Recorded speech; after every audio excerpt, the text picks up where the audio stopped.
आदेश मेरे गुरुजी को आदेश, नवनाथ जी को आदेश, नाथ संप्रदाय नाथ भक्त सभी को आदेश।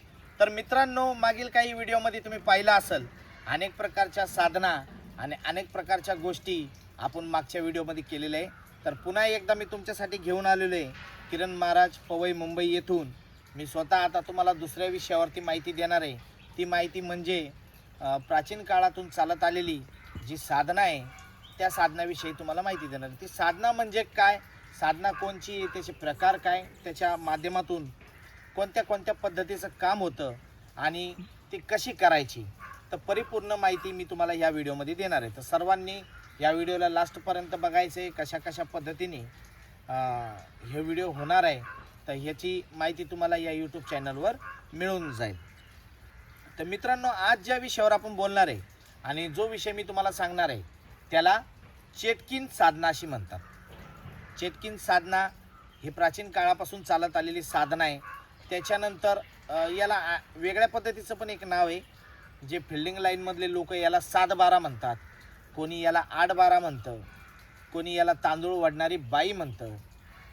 तर अशा पद्धतीचे याचे नावं ठरलेले आहे। तर ही चेटकीन साधना कशी केली जाते, याची पूर्ण विधिवत पद्धत कशी आणि याचा मार्ग काय, तर चेटकीन साधना म्हणजे काय, चेटकीन कशी तयार होते आणि याची पद्धत कशी, तर हे पुरेपूर माहिती मी तुम्हाला देणार आहे। कारण की ह्या विषयावरती मी वापस एकदा पुन्हा सांगतो तुम्हाला, हे प्रयोग झालेले आहेत। हे प्रयोग होताना ह्या चेटकीन साधनामध्ये बरेचसे लोक आपल्या संपर्कात आले आणि ती साधना पूर्ण पण झाली। त्या व्यक्तींचे नावं देखील मी एक शॉर्ट फॉर्ममध्ये सांगू शकतो। संभाजीनगरमध्ये कमल नावाच्या आमच्या आई आहेत, मावशी आहेत, त्यांच्यात देखील आम्ही ही साधना पूर्ण करून घेतली होती आणि झाली होती। आमचे गुरुजी जे इंगळे महाराज आहेत, हिंगोलीमध्ये स्थित आहेत, त्यांनी ही साधना करून दिली होती। त्याच्यानंतर नांदेडमध्ये देखील एक इसम आहे, त्यांची देखील ही साधना करून दिली होती। एक परभणी साईडला राठोड म्हणून आहे, त्यांना देखील ती साधना आम्ही पूर्ण करून दिली होती। तर ही साधना कशी, हे सत्य आहे का असत्य आहे, नाव सांगायचं कारण हे की काही लोक म्हणतात की खरंच होतं का आणि हे घडतं का, त्याच्यामुळे मी ही नावं अगोदरच सांगितली की हे सत्य झालेलं आहे, आम्ही आमच्या डोळ्यांनी बघितलेलं आहे आणि हे सत्य आहे। तर याला करायचं कसं, पद्धत कशी आहे आणि खरंच होतं का। तर सर्वात प्रथम चेटकीन साधना ही कशी केली जाते, चेटकीन साधनाची पूर्ण विधी, मंत्र आणि विधिवत कशा पद्धतीने बसायचे काय, सगळ्या गोष्टी मी तुम्हाला सांगतो। सर्वात प्रथम चेटकीन साधना करताना तुमचे जे गुरु आहेत त्या गुरूंना नमन करायचं। गुरु कोणीही असू द्या, त्यांना ज्यांना समजा जे कोणी शिकवणार आहे, तर आम्हाला आमच्या गुरूंनी ही सांगितली होती कशा पद्धतीने चेटकीन तयार केली जाते, किंवा 7-12 किंवा 8-12 ज्याला आपण बोलतो तो कशा पद्धतीने तयार करायचा। तर गुरूंनी जसं सांगितल्याप्रमाणे मी तुम्हाला सगळ्या गोष्टी सांगतो। आता चेटकीन ही 4 झाडांपासून तयार होते। तर त्या झाडांचे नाव आहेत बिबवा, चंदन, रुई आणि मारूक। अशा ह्या 4 झाडापासून चेटकीन साधनेला आपल्याला तयारी होते। चेटकीन साधना ह्या गोष्टीपासून तयार होते। तर याच्यामध्ये आगोर पद्धत पण आहे आणि ह्याला आपण सात्विक म्हणतो आणि तांत्रिक म्हणतो, दोन्ही पद्धतीने ती साधना आपण करू शकतो। तुम्हाला सांगतो 7-12 आणि 8-12 म्हणजे काय। फिल्डिंगमध्ये 7-12 हे बाईला बोलले जातं, म्हणजे जेणेकरून ती चेटकीन, आणि 8-12 मधून म्हणजे माणूस, तांदूळ वाढणारा माणूस म्हणजे तो 8-12। तर 8-12 म्हणजे माणसाला मारुकाची आणि चंदनाची ह्या 2च फण्या चालतात, पण बाईला रुईची चालते, चंदनाची चालते आणि बिबव्याची चालते। अंतर सेम आहे, बाईला 3 झाडांची फणी चालू शकते, माणसाला फक्त 2च झाडाची, मारूक किंवा चंदन। बिबव्याची फणी माणसाला चालत नाही, रुईची देखील माणसाला चालत नाही। आता त्याला करायचं कसं आणि करतात कसं।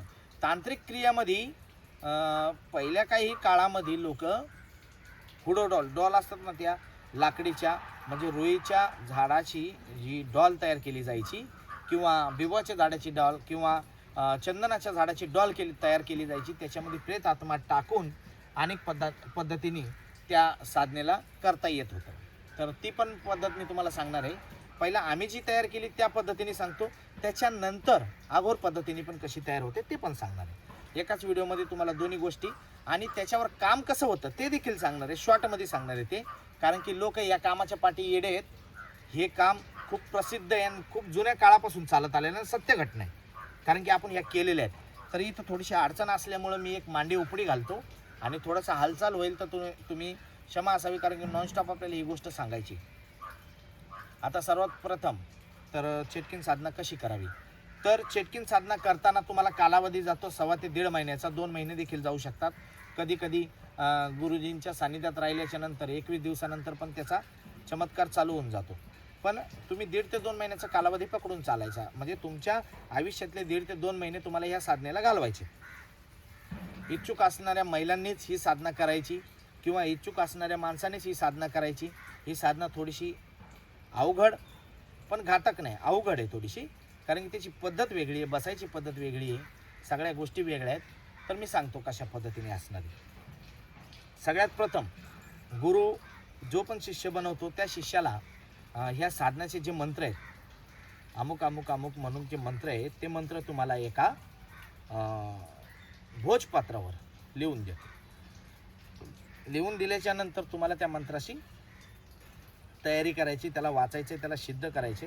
ते मंत्र सिद्ध होता होताच तुम्हाला एक खोपी तयार करून घ्यायची, जे की संसारापासून जरा वेगळ्या भागात असली पाहिजे, शांतते वातावरणामध्ये असली पाहिजे, जंगल भागात असली पाहिजे किंवा निवांत ठिकाणी असली पाहिजे. त्या ठिकाणी जो कोणी साधक आहे, ती स्त्री असो या पुरुष असो, त्या स्त्री आणि पुरुषला तिकडं येऊन थांबणे तेवढ्या वेळेसाठी थांबल्याच्या नंतर करायचं कसं. आता सर्वात प्रथम स्त्रीला त्या साधनेच्या मार्फत जेवढा दिवस साधना होणार आहे तेवढ्या दिवसापर्यंत एकही शृंगार चालणार नाही.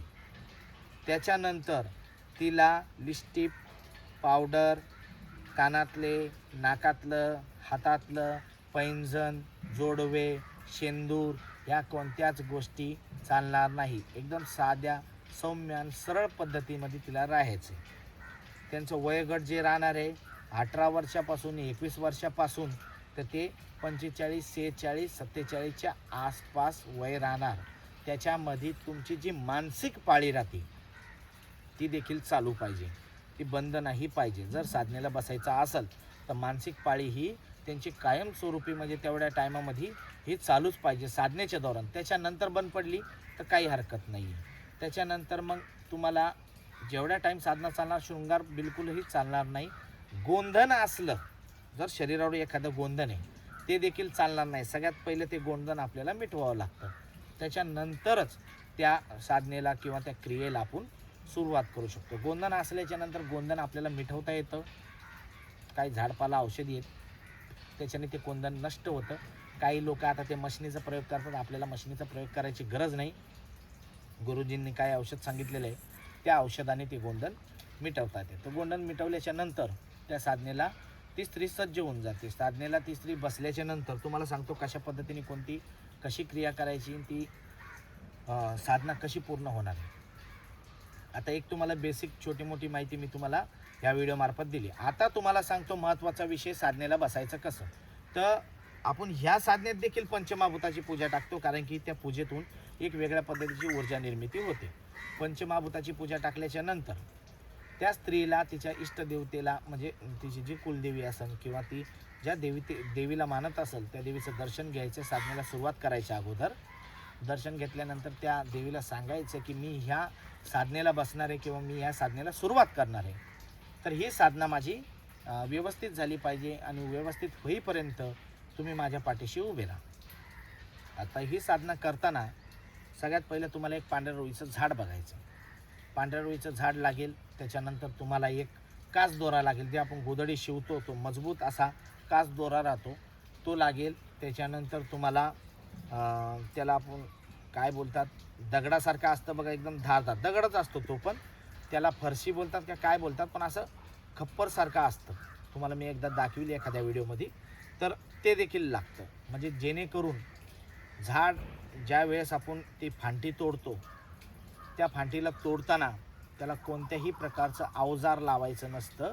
त्याला अभिमंत्रित करून त्याच्यावरती मंत्र चा उच्चार करून त्याला त्या दगडाने किंवा त्या जे गारगोटा गारीचा दगड आपण म्हणतो त्या गारीने तोडावं लागतं. आता ते करायचं कसं, तर आता समजा मलाच शिकायचे, मीच साधक आहे आणि माझे गुरुजी आहेत ते मला सांगणार, बाबा अमुक अमुक ठिकाणी आपल्याला जायचे, आमंत्रण द्यायला कॉपी विपी रेडी आहे. 2-2.5 महिन्याचा मी वेळ काढून आलो. वेळ काढल्याच्या नंतर तिथं मी सगळं सामान सुमान भरलेलं आहे, माझ्याच हाताने मला बनवून खायचं आहे एवढ्या कालावधीत. त्याच्यानंतर मी रोज मला ह्या पूजेला 2 टाईम बसायचे. वापस एकदा तोच विषय येतो, आईच्या पोटातून आपण जसं जन्मलो त्या पद्धतीने ह्या साधनेला बसावं लागतं. ज्या साधनेला आपण चेटकीन साधना अशी म्हणतो, या साधनेला देखील अशाच स्थितीमध्ये बसावं लागतं. तर आता तुम्हाला सांगतो मी, सर्वात प्रथम झाडाच्या ठिकाणी जायचं, रुईच्या झाडाच्या ठिकाणी गेल्याच्या नंतर त्या झाडाला नमन करायचं. त्याचे काही मंत्र आहेत तर ते बोलायचे. चर चर चरा लागू दे मला दुधाची धारा, कोणासाठी? तुझ्या बाळासाठी. तुझं बाळ मला पिईल, तृप्त होईल, झोपी जाईल. मी आलो तुझ्या बाळाच्या कामात, तू चाल माझ्या कामात. गुरु मंत्र मारू शकतात किंवा साधक मंत्र मारू शकतात. तर साधकाने मारल्याच्या नंतर त्याला जास्तीत जास्त पद्धतीने प्राप्त होण्याची चान्सेस असतात. आता मी तुम्हाला सांगतो, साधकांनी तिथं जाऊन आमंत्रण दिलं, रुई रुई तू माझी फुई, मी तुझा भाचा, मी आलो तुझ्या कामासाठी, तू चाल माझ्या कामासाठी. अशा काही गोष्टीचे आमंत्रण त्या रुई माताला द्यावं लागतं. दिल्याच्या नंतर तिचं दर्शन घ्यायचं, तिला सांगायचं आम्ही तुला उद्या दुसऱ्या दिवशी अमुक अमुक टायमाला घ्यायला येतोय, तुला आमच्यासोबत चालायचं आहे. आमंत्रण देताना निवस्त्र उभं राहायचे, अंगावरचे कपडे धागे दोरे सगळे काढून टाकायचे, अंगावर एकही डागडूग खून नसता कामा नये. जर गुरु सोबत असले तर एका बाजूने, जर महिला असली एका बाजूने ती उभी राहील, मध्ये पडदा राहणार आहे. मध्ये पडदा असल्याच्या नंतर किंवा एखादी चादर शॉल आपण घेऊ शकतो, तिच्या हाईटची घ्यायची आहे, म्हणजे ती त्या बाजूने उभी आहे, गुरु या बाजूने उभे, दोघांचा हात जो एकाच फांदीवर आहे आणि मंत्र मारला जातो. मंत्र दिल्याच्या नंतर त्या फांदीला आपण कडदोडा बांधतो. वापस एकदा लक्षात घ्या, मंत्र दिल्याच्या नंतर आपण त्या फांदीला कडदोडा बांधून घरी येऊन जातो. आता तिला नमन केलं, आपण सुरुवात करायच्या पहिल्याच दिवसापासून तिला आमंत्रण देऊन आलो. आमंत्रण दिल्याच्या नंतर तुम्ही घरी आलात, घरी आले, आता तुम्हाला दुसऱ्या दिवशी परत त्या वेळेत जायचं आहे तिला घेऊन येण्यासाठी, कारण की आपण रुई मातेला आमंत्रण देऊन आलो.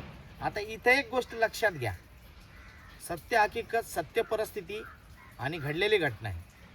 आपण तिला काय आमंत्रण दिलंय? चर चर चरा लागू दे मला दुधाची धारा, कोणासाठी? तुझ्या बाळासाठी. तुझं बाळ मला पेल, तृप्त होईल, झोपी जाईल. मी आले तुझ्या बाळाच्या कामात, तू चाल माझ्या कामात. आमंत्रण देऊन आल्याच्या नंतर पहिल्या दिवशी आपण काही तिथं नेत नाही, फक्त 2 अगरबत्त्या घेऊन जातो आणि हळद कुंकू घेऊन जातो. आता दुसऱ्या दिवशी जाताना तुम्हाला बकरीचं किंवा गाईचं दूध न्यायचं, परत हळद कुंकू, परत खडी साखर, वटीचं सामान, गुलाबजल, इतर नारळ, ह्या सगळ्या गोष्टी तिथं घेऊन जायच्या. हळद कुंकू या सगळ्या गोष्टी नेल्याच्या नंतर सुगंधित अगरबत्ती न्यायची, त्या झाडाची पूजा करायची, ज्या झाडावरती ज्या झाडाला आपण आमंत्रण देऊन आलो. बसायचं खाली, व्यवस्थित सगळं स्वच्छ करायची खालची बाजू, वटीचं सामान समोर ठेवायचं, हळद कुंकूचा मान द्यायचा रुई मातेला, त्या सामान ठेवलेल्या त्याच्यावरती हळद कुंकूचा मान द्यायचा. नमन करून तुम्हाला पाणी आणि दूध सोडताना परत एकदा तो मंत्र बोलायचा आहे. मंत्र बोलल्याच्या नंतर पाणी दूध सोडलं, दर्शन घेतलं. दर्शन घेतल्याच्या नंतर जो गारीचा दगड असतो किंवा कोर धारधार जो दगड असतो, त्या धारधार दगडाने जी रुई माताची जी फांटी राहते जाड, त्या फांटीला व्यवस्थितपणे कट करायचे. व्यवस्थितपणे कट करून तुम्हाला घरी घेऊन यायचे आणि चांगल्या स्वच्छ अशा ठिकाणी तिला ठेवायचं. ठेवल्यानंतर त्या गारीनेच तिची फणी तयार करावं लागते. तर आता पुढं करायचं कसं, कशा पद्धतीने, आणखीन एक तुम्हाला छोटीशी गोष्ट याच्यामध्ये सांगतो. मी हा शब्द का वापरला की चरचर चरा लागू दे मला दुधाची धारा. जर का आपण तिथं दूध टाकायला विसरलो आणि दूध जर टाकलं नाही आणि एखादी कुवारी जरी पोरगी असली किंवा तिचं समजा लग्न वगैरे पण झालंय आणि त्याच्यानंतर देखील तिला म्हणजे मूलबाळ होऊन खूप मोठे मोठे मुलं झालेत आणि तिचं वय खूप जास्त जरी असलं तर ऑटोमॅटिक दुधाच्या धारा तिथून चालू होतात. ही क्रिया सत्य आहे, आमच्या समोर घडलेली आहे. म्हणून कोणी या सगळ्या गोष्टीला दुर्लक्ष करू नये. आणि ज्याला खरंच ह्या विषयावरती इंटरेस्ट आहे, माहिती घ्यायची असेल तर त्यांनी येऊन जावा. त्यांच्या समोर मी फोन लावून ज्यांच्यासोबत ही घटना घडली त्यांच्यासोबत बात करून देऊ शकतो, कारण की हे सत्य आहे त्याच्यामुळे. तर मग तिथं तुम्हाला मंत्र बोलले, मंत्र बोलल्याच्या नंतर त्यांचा भोग दिला, ती पांटी तोडून घरी आणली. घरी आणल्यानंतर गुरुजी काय करतात, साधक जो आहे आपल्या कामाला लागून जातो, मंत्र जाप करायला लागून जातो आणि गुरुजी काय करतात, त्या फणीला व्यवस्थित करतात. ह्या बाजूने देखील, ह्या बाजूने देखील. फणी कशी असते डोक्याची, तशी फणीचा आकार तयार करतात व्यवस्थितपणे. आता गुरुजींचं काम काय, फणीचा आकार तयार करणे. आता साधकाला कशा पद्धतीने ते करायचे, तर त्याच्यात खेचरी बोसरी विद्येचा प्रयोग होतो. तर ते आहे काय, कशा पद्धतीने ती फणी तयार होते, तर मी तुम्हाला सांगून देतो. एक छोटंसं इथं बसल्या बसल्या देखील दाखवून देतो की फणी कुठं असते, स्त्रीला कोणत्या अवस्थेत बसावं लागतं आणि गुरुजी कुठं असतात, हे सगळ्या गोष्टी सांगतो. पंचमहाभूताची पूजा समोर असते, ह्या बाजूने इथं समोर पंचमहाभूताची पूजा. तर जे शिष्य आहे त्यांचं तोंड इकडं राहील, गुरुजींचं तोंड त्या शिष्यांच्या समोर राहील. दोघांच्या मधोमध एक पडदा असतो. गुरुजी इकडं निवस्त्र असतात आणि शिष्य देखील इकडं निवस्त्र असतो. मधोमध पडदा असतो आणि शिष्याला तुम्ही बघू शकता. हे पहा, आता हे मी तुम्हाला एक छोटासा डेमो दाखवतोय. ही फणी आहे. तर अशा पद्धतीने बसून, हे हात बघू शकता, ही फणी बघू शकता, अशा पद्धतीने बसून खेचरी बोचरी, खेचरी बोचरी, अशा पद्धतीने तुम्हाला त्या फणीला दात पाडावं लागतात. तर त्या फणीला दात किती पाडायचे, कसे पाडायचे, तर हे देखील मी तुम्हाला ह्या व्हिडिओमध्ये सांगतो. आता त्या फणीला दात पाडले, तर ही फणी आहे. ह्या बाजूने जर आपण दात पाडत गेलो, 1 2 3 4 5 6 7 दात ह्या फणीला ह्या बाजूने पाडायचे. मंत्र बोलता बोलता तुमचे हात कासतात, पायाला धागा लागू शकतो, हाताला धागा लागू शकतो, कारण की तो धागा गोदडे शिवायचा हा धार राहतो. तर ती एक इजा होऊ शकते, माणूस अवघडून जातो. आणि त्या धाग्याची जी दोर आहे, म्हणजे तो धागा जो आहे तो गुरुच्या हातातून येत असतो. मग तुम्ही खेचरीचा प्रयोग करता, तर तिकडं गुरुजी बोचरीचा प्रयोग करतो. खेचरी बोचरी, खेचरी बोचरी करून ते दात तुम्ही पाडले. परत दात तुम्ही ह्या दिशेने पाडले. आता माझं बोट तुम्ही बघू शकता, 1 2 3 4 5 6 7. आता परत ती फणी उलटी ठेवून तुम्हाला उलट्या दिशेने, म्हणजे समोरून 1 2 3 4 5 6 7 आणि शेवटचा जो दात आहे तो गुरुच्या नावाने, आणि 7 आणि 8 15 दात तुम्हाला पाडायचे. मग तुम्ही उलट्या दिशेने परत इकडे पाड, म्हणजे खेचरी बोचरी. आपण जर एखादी वस्तू मागवतोय, तर इथून सरळ गेली, तिथून उलटी आली पाहिजे. अशा पद्धतीने ते दात पाडावं लागतं. तर ते दात पाडल्याच्या नंतर तुम्हाला करायचे काय, मंत्र बोलूनच दात पाडल्या जातात. ही साधना परत एकदा सांगतो, 1.5 महिन्याची राहती. 1.25 महिन्यात ह्या साधनेला माणूस तयार होऊन जातो. याच्यात काय काय होतं, कोणचे कोणचे कामं होतात आणि काय करू शकते जी स्त्री राहते, ते देखील मी सांगणार आहे. तर हे दात पाडल्याच्या नंतर फणी तयार झाली. फणीची सेवा करायची, फणीची पूजा करायची. एखाद्या तांदळाच्या ढिगामध्ये, परत एकदा लक्षात द्या, तांदळाच्या ढिगामध्ये त्या देवीचा फोटो असतो, आपल्या इष्ट देवीचा, तिच्या समोर ती फणी ठेवायची, नमन करायचं आणि मंत्राचा जाप चालू ठेवायचा. हळूहळू त्याच्यात बदल व्हायला चालू होतो. त्या फणीमध्ये विशिष्ट प्रकारची एक शक्ती निर्मिती होते आणि शक्ती निर्मिती झाल्यानंतर ज्या तांदळात ती फणी ठेवली, त्या ढिगारवरचे तांदूळ हे ऑटोमॅटिक आजूबाजूला इकडे तिकडे हालचाल व्हायला चालू होती. म्हणजे संकेत चालू होतात की तुमची फणी ही चालू होती किंवा याच्यात विशिष्ट प्रकारची ऊर्जा निर्मिती झालेली. तर आता करायचं कसं आहे, तुम्ही फणी तयार केली, साधनाचं तुम्हाला सांगितलं कशा पद्धतीने बसायचं आहे. निवस्त्र राहणाऱ्या आईच्या पोटातून जन्म घेताना आपण कसं बसतो, तशाच पद्धतीने राहायचं आहे. दोन्ही पायाच्या मधून हात काढून हे दोन्ही पाय असे जॉईंट राहतील, त्याच्यामध्ये अशी फणी राहतील. खेचरी बोचरी विद्याचा प्रयोग करून, या मंत्राचा उपयोग करून ते दात पाडायचे. आता तुम्हाला सांगतो की एखादी वस्तू तिकडून इकडे येईल कशी, करतात कसं, तांदूळ वाढतात कसं, तर हे देखील सांगतो. आता तुम्ही इथून काही 40-50 वर्षाच्या मागच्या कालावधीमध्ये जर गेला, तर तुम्हाला कळेल की बऱ्याच गावागावामध्ये चेटकीन ह्या होत्या. त्यांना आपण तांदूळ वाढणारी बाई देखील म्हणतो, 7-12 8-12 देखील म्हणतो. तर बरेच लोक म्हणायचे, आमच्याकडे एक चेटकीन आहे बाबा, आमच्या पुरणपोळ्या ऑटोमॅटिक जातात, आमचं बनवलेलं जेवण ऑटोमॅटिक जातं, किंवा आमचे तांदूळ सुकायला टाकलेले हे ऑटोमॅटिक जातात, आमची जी डाळ आहे ती ऑटोमॅटिक गायब होते किंवा कमी होते. अशा पद्धतीची घटना ही घडत राहते. तर आता मी तुम्हाला सांगतो ह्या घटना कशा पद्धतीने घडतात, काय घडतात. तर जे चेटकीन आहे त्या चेटकीनला रुई मातेकडून किंवा चंदनाच्या झाडाकडून किंवा बिबव्याच्या झाडाकडून अशी काय ऊर्जेची प्राप्ती होते की जेणेकरून डायरेक्ट इनडायरेक्ट जर त्या चेटकिनीने एखाद्या वस्तूला जर बघितलं आणि ती वस्तू तिच्या डोळ्यासमोर आणली आणि त्या ठिकाणी बसून जर तिने मंत्र बोलला आणि तिच्या डोक्यातून जर अशी फणी फिरवली तर ऑटोमॅटिक तिच्या डोक्यातून ती वस्तू पडायला चालू होते. आणि हे पूर्णतः सत्य आहे. ह्या सगळ्या गोष्टी हकीकत आहे. मीठ, तेल आणि पाणी ह्या 3 गोष्टी जर आपण सोडल्या तर चेटकीन असं कोणतीच वस्तू नाही की ती ओढू शकत नाही. तर हे तुम्ही लक्षात घ्यायचं आहे की चेटकीन सगळ्या गोष्टी ओढू शकते. आम्ही जी नांदेडची चेटकीन तयार केली होती तिने 5 प्रकारच्या मिठाया वाढल्या होत्या. त्याच्यानंतर सुके बोंबील वडले होते. 1, 2, 5, 10 किलोमीटरहून नाही 150 किलोमीटरहून तिने बोंबील वडले होते. आणि ही सत्य घटना आहे. काही कारणास्तव तिला बंद करण्यात आलं, गुरुजींनी तिला बंद केलेलं आहे.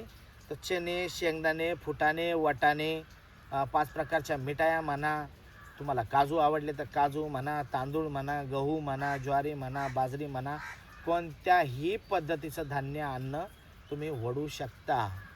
वित्त देखील ओढू शकता. वित्त म्हणजे पैसा देखील ओढू शकता या साधनेने. पण त्याच्यात गुरुजी जे राहतात काही आडबंधन टाकतात की डायरेक्ट तुम्हाला वित्त वाढायची जर साधना दिली तर तुम्ही गुरुजींपाशी थांबणार नाही किंवा त्यांचं कोणत्या गोष्टीचं नुकसान होईल म्हणून काही गुरुजी त्याच्यामध्ये थांबून देतात, ह्या गोष्टी देत नाही. आता तुम्हाला ह्या सगळ्या गोष्टी सांगितल्या. परत जर का एखादी 7-12, 8-12 एखाद्या कामाला जर बसली आणि कारागीर जर चांगला असला तर त्याच्यावरती मोठं काम होतं. हे सत्य आहे. आम्ही स्वतः त्या कामाला बसलो, ते काम झालं होतं. कुठं बसलो हे देखील तुम्हाला सांगतो. सुनील राठोड म्हणून एक व्यक्ती आहेत, कोणत्या गावात आहे मी गावाचं नाव नाही सांगणार. त्याच्यानंतर इंगळे महाराज आहे, त्याच्यानंतर कमलबाई इंगळे आहेत, त्याच्यानंतर कमलबाई खरात हे देखील आहेत. आणखी 1-2 इसम त्याच्यामध्ये सामील होते. आम्ही 5-6 लोकांनी मिळून त्या कामाला बसलो. 22,500 रुपये पडले होते आणि 20 आणि 200 रुपयाच्याच नोटा आल्या होत्या. ह्या सत्य घटनावर आधारित ही गोष्ट आहे, ना की यांच्यात कोणत्यात फसवाफसवी उडवाउडवी आणि कोणत्या आपल्या परिसराला समाजाला कुठं भ्रमात टाकण्याचं काम नाही आहे. तर हकीकत आहे अशी काही घटना जी गोष्ट आहे ती घडली होती. तर आता तुम्हाला ही परिपूर्ण माहिती मी जी सांगितली त्याच्यामध्ये अनेक अशा काही प्रकार आहेत की आगोर पद्धत. आता ही तर मी तुम्हाला एक शॉर्ट फॉर्ममध्ये सांगितली. आगोर पद्धत कशी हे देखील सांगतो. आगोर पद्धतीत होतंय काय, सवासीन बाई म्हणजे बाई नवरा असताना जर वारली, बाई नवरा असताना वारल्याच्या नंतर जी काही फणी राहते बघा, आगोर पद्धतीत कोणची फणी चालते, रुईची देखील चालते, मारुटाची देखील चालते, चंदनाची पण चालते आणि बिबव्याची पण चालते. कोणी डॉल पण बनवतं, डॉल पण बनवू शकता, पण त्याला वस्त्र लागता कामा नये, हातानेच बनवावं लागते. आगोर पद्धतीमध्ये जर तुम्ही चालले तर तुम्हाला त्याची विधी पद्धत सांगून देतो. मंत्र सांगत नाही, मंत्र शेवटला मी सांगेन किंवा ज्याला शिकायचं असेल त्यांना समोरासमोर मंत्र कसा आहे कशा पद्धतीने मी तुम्हाला सांगणार आहे. आगोर पद्धत जर का एखादा व्यक्ती ज्याला एखादी लेडीज तयार करायची किंवा एखादा माणूस तयार करायचा तर त्याची पद्धत कशी असणार आहे. फणी ही तयार करून घ्यायची. फणी तयार झाल्याच्या नंतर आपल्या परिसरामध्ये या कुठेही एखादी आपल्या नात्यात असू या कुठेही असू द्या तशी व्यक्ती जर वारल्याच्या नंतर नवरा असताना वारल्याच्या नंतर त्या व्यक्तीला तिकडं जाताना काय करायचं आहे, हळद कुंकूचा मान द्यायचा. आपल्या फणीला हळद कुंकूचा मान द्यायचा. तिची सवासणी असल्या कारणाने तिची वटी भरतात लोक. आता वटी भरताना कार्य असं करायचं त्या वटीमध्ये ती फणी टाकून द्यावी लागते आणि तिची सगळी विधी होते. आंघोळ पांघोळ सगळ्या गोष्टी झाल्या, तिची वटी भरली. वटी भरल्याच्या नंतर तिला तिकडं सरणावर नेलं जातं. म्हणजे आपल्याला तिथं जाळायचं आहे किंवा पुरायचं आहे, तिथं घेऊन गेलं जातं. तिथं घेऊन गेल्याच्या नंतर तुम्हाला करायचं काय, तिच्या डोक्याच्या बाजूची जी जागा आहे, आता समजा ती व्यक्ती मी आहे, मी असा वारलो आहे आणि माझ्या डोक्याची जी जागा आहे त्या जागेच्या बरोबर खालच्या बाजूला थोडंसं पुढं तिथं ती खड्डा करून ती वटील ती फणी काढून तिथं पुरावी लागते. ऐका, आगोर पद्धत जशी मला माहिती मी तसं सांगतोय. अनेक लोकांना अनेक पद्धतीची विधी माहिती. थोडंसं उकरून घ्यायचं, तिथं पुरायची.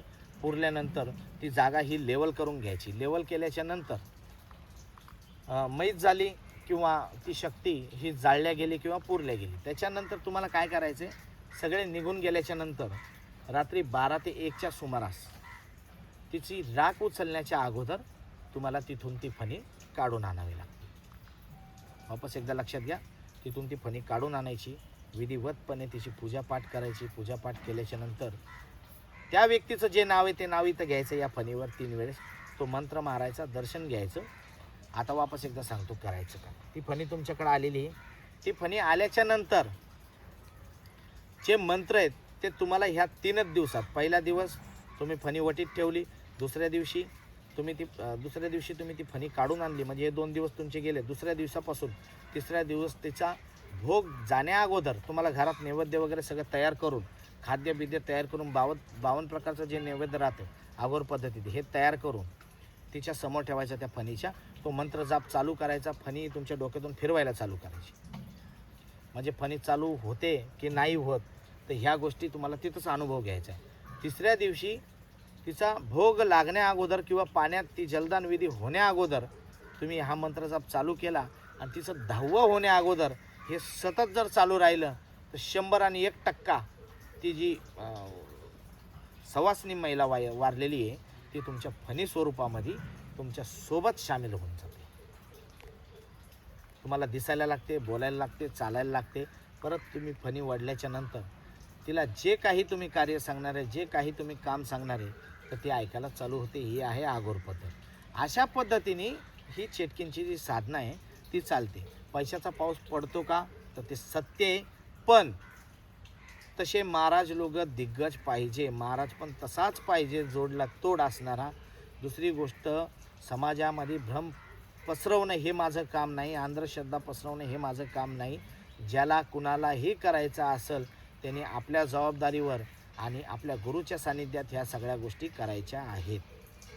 सगळी विधिविधान कशा पद्धतीने काय होणार आहे, त्याचं नुकसान फायदे मी सगळं सांगितलेलं आहे. नुकसान हे लवकरात लवकर ह्या साधनेत होत नाही, फायदाच होतो. एक शिकायला भेटते वेगळी गोष्ट. आणि एका जागेहून जर एखादी गोष्ट मागवणं म्हणजे ही जादू आहे, लय मोठा त्याला म्हणता येईल की हा मार्ग आहे. ह्या मार्गाला तुम्ही नक्कीच, जर तुम्हाला ह्या सगळ्या गोष्टी आवडत असतील तर तुम्ही याचा प्रयोग नक्कीच करून बघा. आणि गुरु सानिध्य असल्याशिवाय याच्यात कोणत्याही गोष्टीमध्ये हात घालू नका, कारण की सौम्य आणि चांगलं जेवढं आहे तर तेवढंच हे घातक पण असू शकतं. म्हणून तुम्हाला हे सांगण्यात येतं की कोणीही गुरु सानिध्याशिवाय ह्या गोष्टीला करायचं नाही आहे. तर मित्रांनो, मार्ग असा आहे की ईश्वरी कृपाने ज्या काही मी तुम्हाला माहिती देतो ह्या आपण स्वतः केलेल्या आहेत, ह्या घटना घडलेल्या आहेत. आणि आज पण जर कुणाला ह्या व्हिडिओबद्दल काही असं वेगळं वाटत असेल तर त्यांनी नक्कीच माझ्या पवईच्या गादीला येऊन, दरबाराला येऊन भेट देणे, ना की फक्त मॅसेजवरच बोलणे. मॅसेजवर तर सगळे जनताच बोलते, जिकडं तिकडं तुम्हाला नावच ठेवण्याचे कामं येतात. चांगलंही केलं तरी लोक नावं ठेवतात, वाईट जरी केलं तर लोक नावं ठेवतात. तर 100% तुम्हाला जर ह्या व्हिडिओबद्दल काही वेगळं वाटत असेल तर त्यांनी समोरासमोर या. आणखी काही या गोष्टीची माहिती मी तुम्हाला देऊ शकतो. हे कार्य कोणी केलं, कशा पद्धतीने केलं, आम्ही कोणाला तयार केलं हे देखील मी तुम्हाला समोरासमोर दाखवू शकतो, बात करून देऊ शकतो. तर नक्कीच अशा नवीन व्हिडिओ बघण्यासाठी माझ्या या यूट्यूब चॅनलला लाईक करा, सबस्क्राईब करा, शेअर करा. आणि ही चेटकीन साधना तुम्हाला कशी वाटली, कशी नाही वाटली, याच्यात काही गोष्टी बाकी राहिल्या असतील तर त्या देखील तुम्ही मला व्हिडिओमध्ये कळू शकता. म्हणजे चुका जर झाल्या असतील, कारण की आपण नॉनस्टॉप बोलतो, एखादी गोष्ट आठवणीतून निघून गेली, काय झालं असेल कोणती गोष्ट राहून गेली असेल तर तुम्ही मला कळवणे, जेणेकरून पुढच्या एखाद्या व्हिडिओला मी परिपूर्णपणे तयारी करून चांगल्या पद्धतीने मी तुम्हाला तो व्हिडिओ समोर देऊ शकतो. तर मित्रांनो, सर्व नाथ भक्तांना माझी एवढीच विनंती आहे की नाथ संप्रदाय मी स्वतः किरण महाराज हा पुढे नेत असताना तुम्ही मला चांगल्या पद्धतीने प्रतिसाद दिला, मला साथ दिला. इंस्टा आय डीवर पण तुम्ही चांगलंच प्रेम दाखवलं आहे. 50,000पर्यंत आपले फॉलोवर होत आहे. तर हे तुमची मेहरबानी आहे. तुम्ही बघितल्याशिवाय मी काय पुढं जात नाही. आणि नक्कीच तुम्ही माझ्या यूट्यूब चॅनलला पहा. नवनाथांच्या कृपेने सर्वांचं चांगलं हो, जनकल्याण हो आणि सगळे सुखरूप राहो. तर मी हे 2 शब्द इथंच थांबवतो. चेटकिन साधनेला इथंच थांबवतो. आणखी काही साधना मी पुढील व्हिडिओमध्ये तुम्हाला नक्कीच सांगेन. आदेश गुरुजी को आदेश, नवनाथ जी को आदेश. आगे आगे गोरख जागे.